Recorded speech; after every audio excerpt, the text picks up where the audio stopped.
The morning began like any other in the quiet suburb of Kingston, just outside New York City.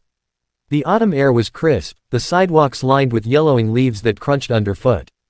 In a modest Jewish neighborhood where everyone knew each other by name, the silence was usually broken by cheerful greetings and the rustle of children's backpacks. David and Eli Levin, aged 9 and 11, stood outside their home waiting for their mother to finish preparing their lunches. Their tzit swayed in the wind, and their matching navy yarmulkes were pinned neatly to their hair. Their mother, Miriam, walked them to school as she did every day. She kissed them both on the forehead, told them to behave and focus in class, and watched them disappear into the entrance of the yeshiva just a few blocks away. She had no way of knowing it would be the last time she'd ever see them alive. Classes went on as usual that morning. Teachers recalled both boys attending their first lessons, and students remembered seeing them during recess. But after lunch, things took a strange turn. Their classroom chairs were empty. The teacher initially assumed they'd stepped out for a restroom break or had been called away. But when the final bell rang and they never returned home, Miriam panicked. She called the school. No one had seen them since early afternoon. Their lockers were closed, untouched. Their books sat undisturbed. Security footage showed the boys exiting the school through a side door during lunch break. What was odd was that they didn't seem to be running or sneaking. They were calm, walking with purpose toward a wooded trail behind the school that led toward the outskirts of town. The police were called within the hour. Miriam's voice cracked with fear as she tried to answer their questions. No, they weren't the type to wander. No, they hadn't been fighting. They weren't angry or upset. They were good boys, deeply connected to their faith, to their family. Something was wrong, terribly wrong. As night fell, police officers with flashlights scoured the woods. Helicopters flew overhead. Neighbors, rabbis, and volunteers from nearby synagogues joined the search. Shouts echoed through the darkness. But the trail the boys had taken ended at a clearing with no further tracks. It was as if David and Eli had simply vanished into thin air. The fear was no longer quiet, it spread like wildfire. And an ordinary school day turned into the beginning of a haunting mystery that would grip the community for the next 11 years.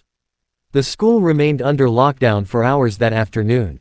Red and blue lights flashed across the playground as patrol cars lined the curb outside the yeshiva.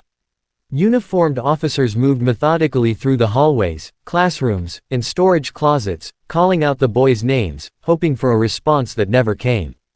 Police dogs were brought in to trace their scent.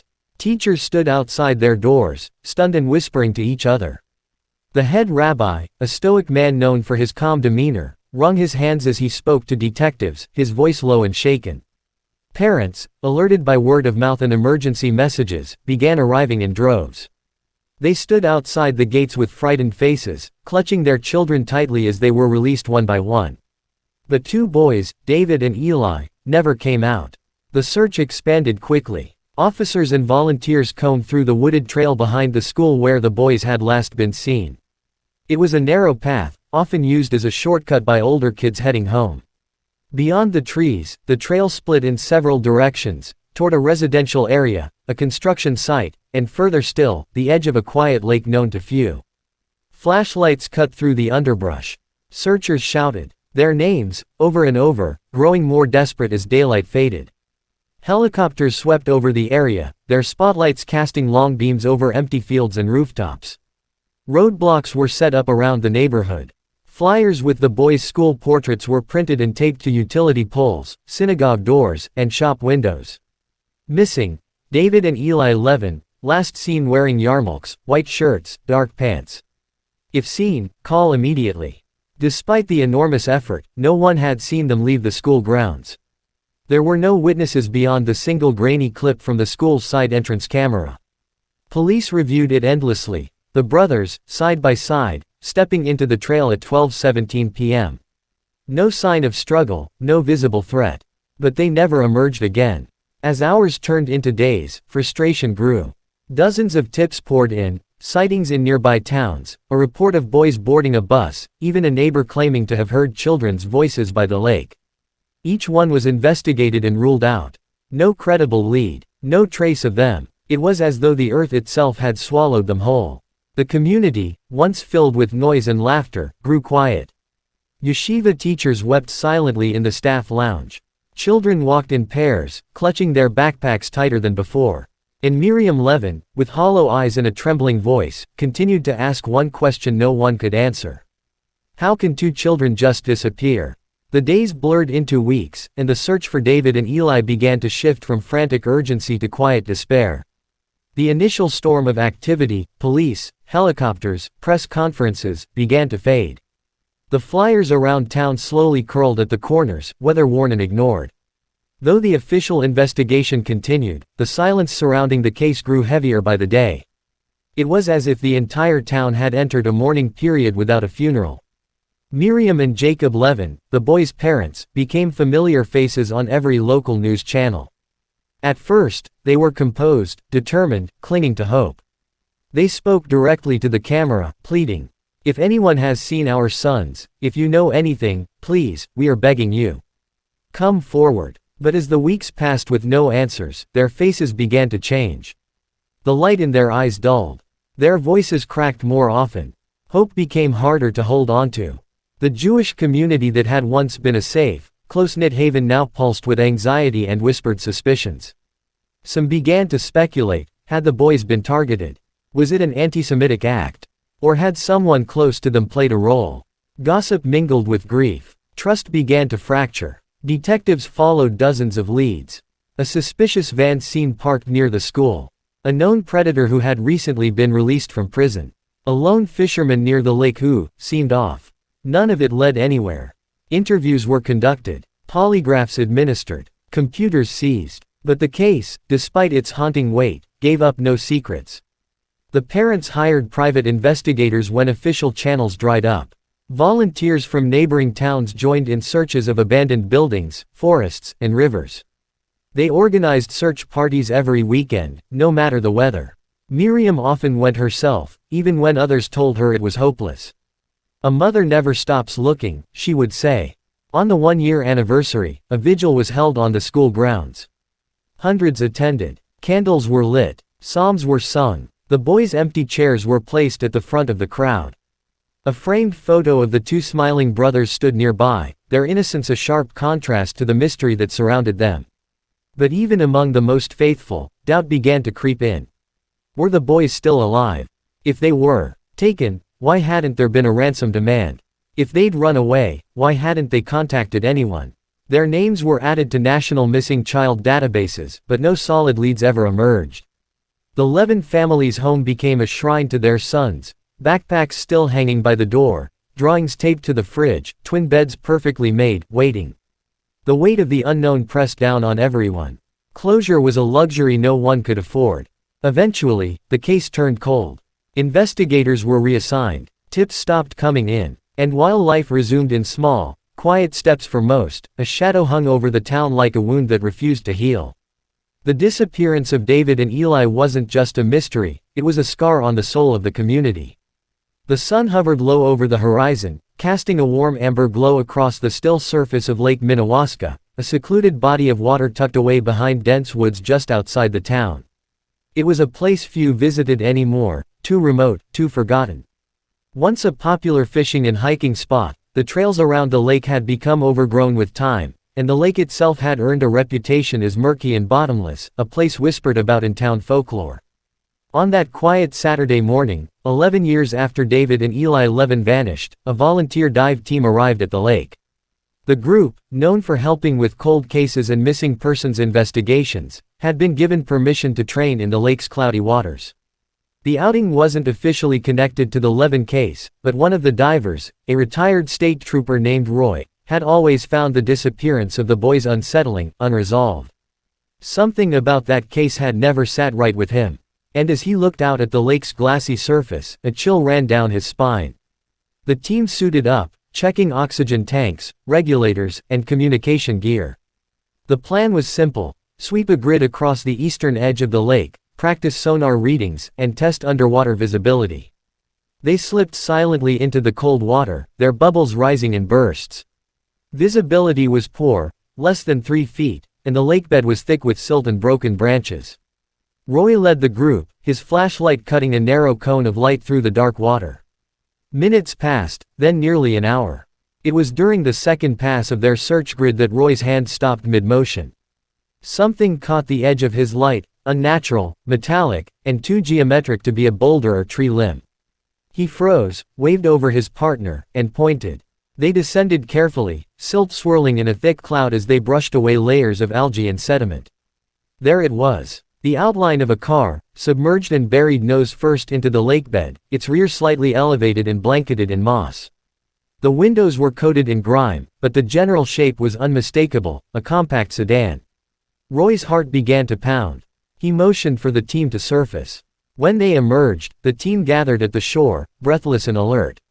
Roy's voice was tense but focused as he radioed the local authorities. "We've found a vehicle. Looks like it's been here a long time." Hours later, detectives, forensic divers, and crime scene specialists arrived. The area was sealed off, yellow tape fluttering in the breeze as news began to spread. Crowds formed behind the barriers, locals, reporters, and eventually, the Levins themselves, now grayer, older, more fragile. Miriam clutched a scarf at her throat, her eyes wide but expression unreadable. As investigators began the careful process of pulling the vehicle from the lake, the tension in the air was thick and silent. People held their breath, hoping for answers, dreading what might come next. The surface of the lake, once calm and indifferent, was now the center of attention, finally ready to give up its terrible secret. The winch on the recovery truck whirred steadily, the steel cable groaning under the weight of the submerged vehicle as it broke the surface of Lake Minnewaska for the first time in over a decade. The crowd that had gathered behind the yellow caution tape collectively held their breath as muddy water poured from the open windows and moss peeled away in long green strands. The car emerged slowly, reluctantly, as though the lake itself didn't want to give up what it had hidden for so long. The vehicle, a faded silver Toyota Camry, looked ancient, ghost-like, its paint eaten away by rust, its license plate barely legible. But the number was still readable enough for one of the officers on scene to radio in the information. Moments later, his voice cracked with tension as he confirmed, the plate matched the one belonging to Jacob Levin's car, reported missing on the same day David and Eli disappeared. Miriam Levin collapsed to her knees when she heard. A neighbor caught her before she fell to the ground completely. Her husband, Jacob, stood frozen beside her, his hand slowly rising to cover his mouth. For 11 years, they had wondered if their sons had been taken, trafficked, or had even run away. But now, reality was taking a new shape, one that was somehow even more haunting. Investigators moved with meticulous care, knowing that this wasn't just a recovery, it was the reopening of a mystery that had haunted an entire community. The car was lowered gently onto a tarp near the water's edge.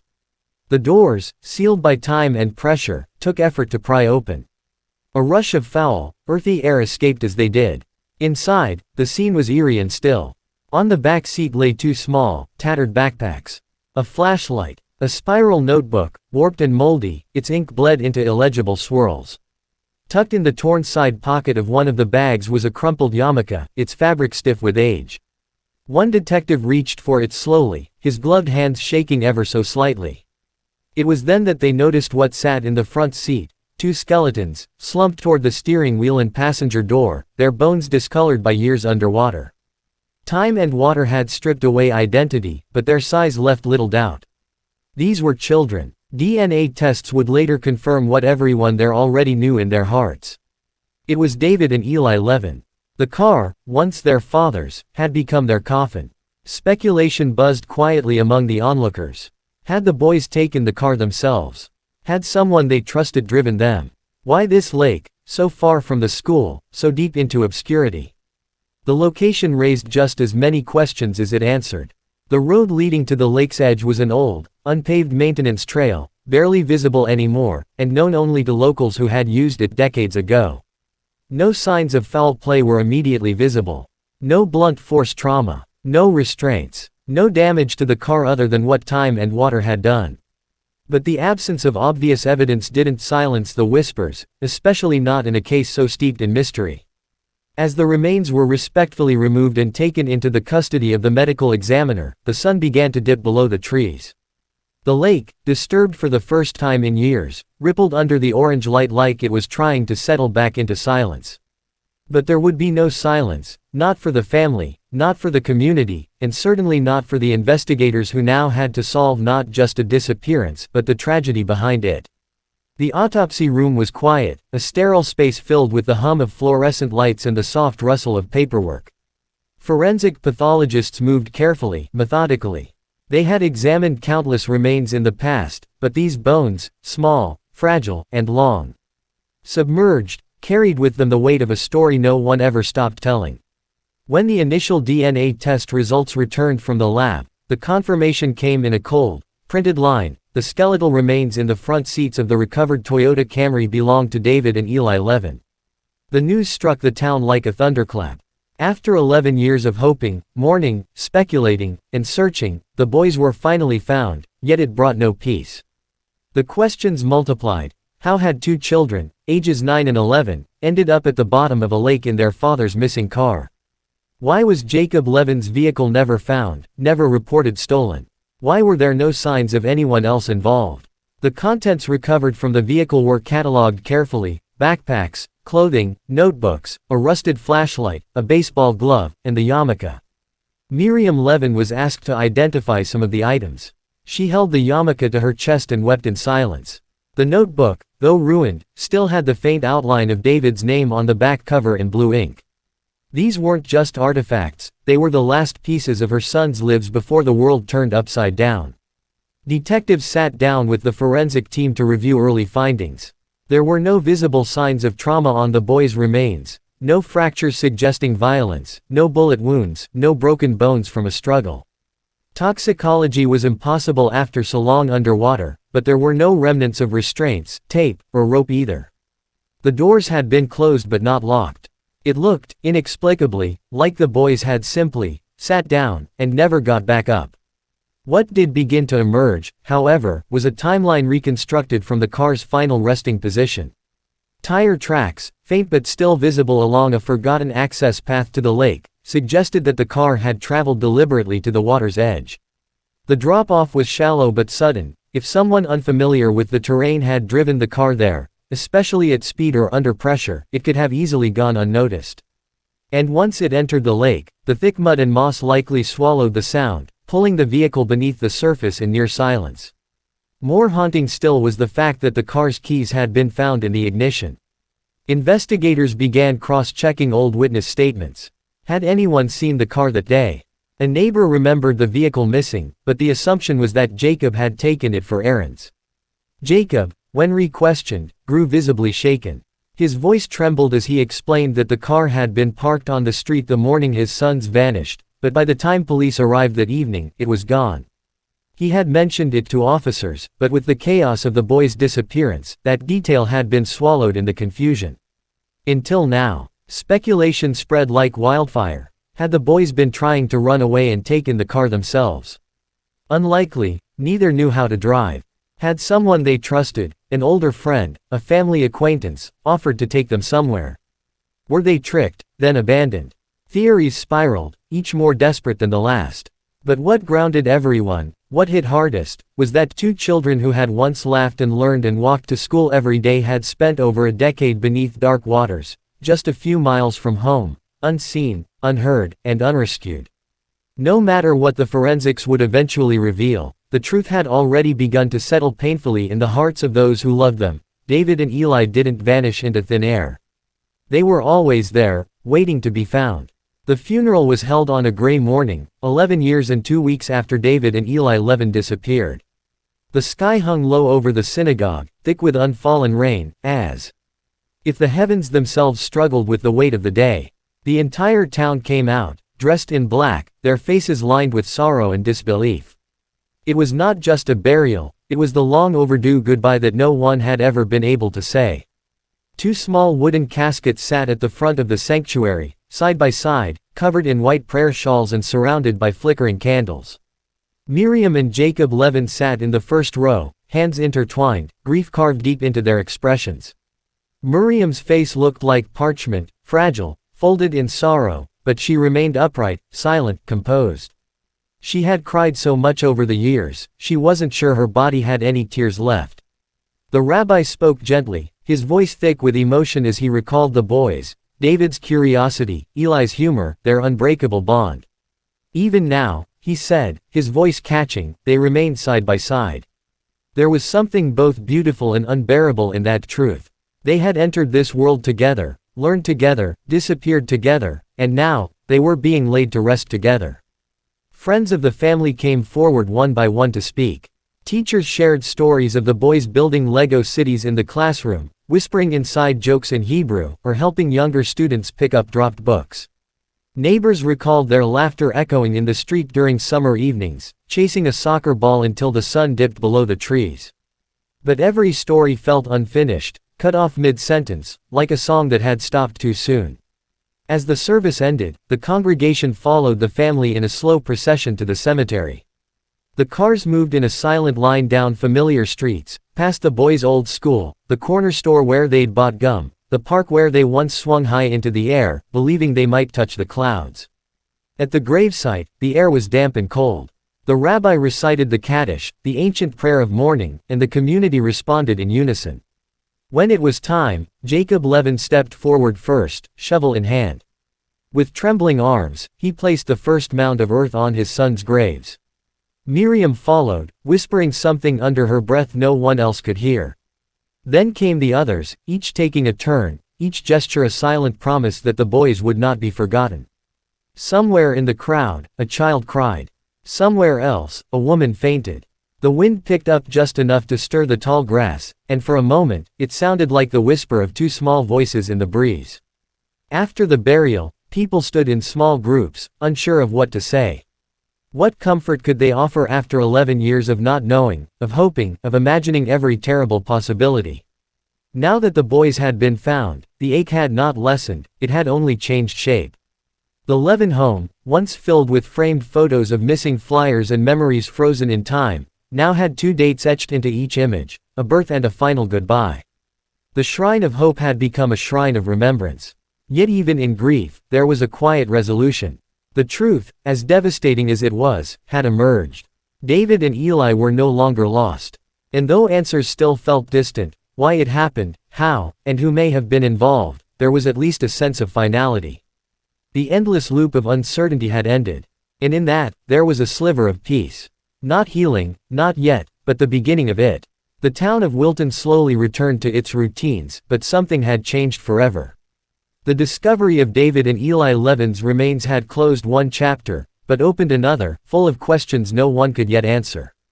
In the weeks following the funeral, the story dominated local headlines, and even national media began to take interest again.